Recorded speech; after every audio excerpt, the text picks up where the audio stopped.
Yes, welcome back to the poem The Last Ride Together by Robert Browning. And now we have finally come to the last stanza of the poem and towards the conclusion of the text. Now, let's see what Robert Browning says in the last stanza.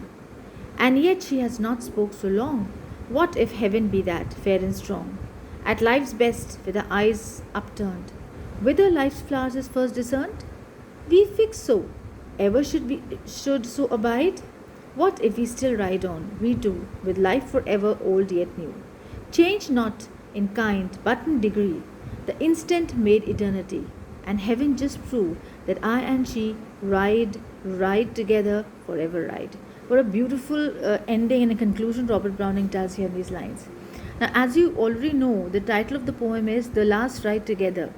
So, definitely, the focus of the poet is on two things basically here.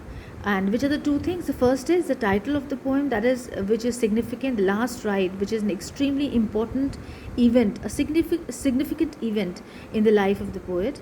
And secondly, ride, of course, is important. On the other hand, through this ride, Browning illustrates his philosophy of optimism as well as his hope in the future, or in other words, they can say his hope in the world after death, or in a life after death. That is, he is hopeful that heaven has beautiful pleasures and surprises for us to give. So everything, if you're achieved in this world, is not will not suffice enough. So you must look forward to something that is in store for you even after life. So this is a height of optimism that we can find in this poem. Now, what Browning says in the last stanza, he says, basically, all this time the beloved was before him in a silent way, and his entire existence was flooded with her presence. And the poet feels that how glorious would it be that this present instant of happiness could be made eternal.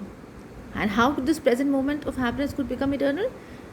That is, they both die, they leave the bodies, and then the time would stop and they would get united after death. Then indeed would heaven be realized. We can exist permanently as we are. So the halt, once halt, and then the things will exist. So he says, our present happiness will be becoming eternal. Now, Robert Browning here includes the privilege of the artist, who can render the perfect moment eternal.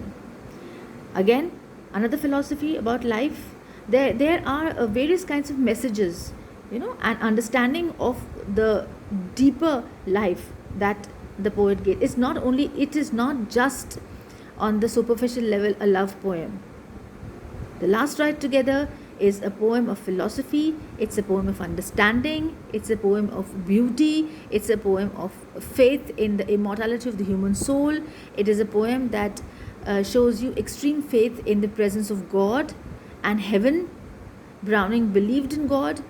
He was a theist, and he really had a strong faith that God exists.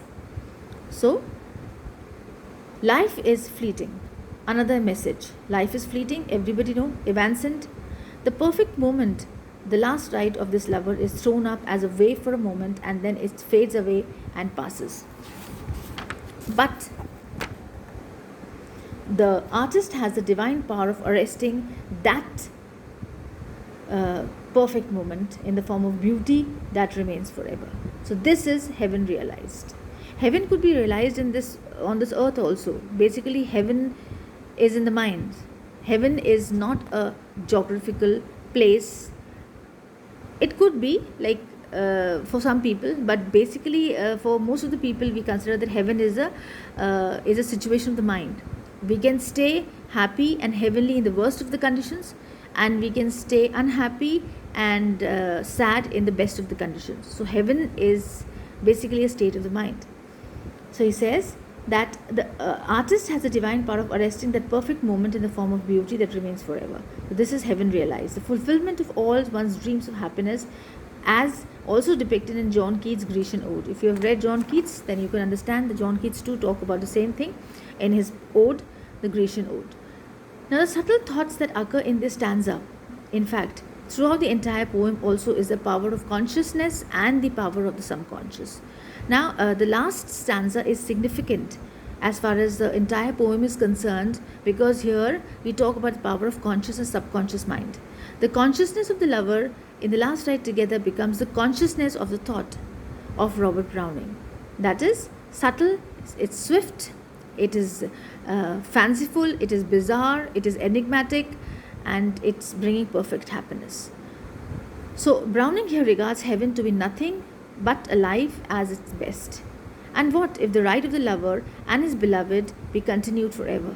They might grow grey in riding together. That is, they might grow old riding together, but they will always be feeling young because of the love and joy in their hearts. Love never grows old. Their lives would not change, rather than the depth and the intensity of the emotional experience. So it says, love is a feeling, of course. So love can never grow old. In the same way, a soul is eternal.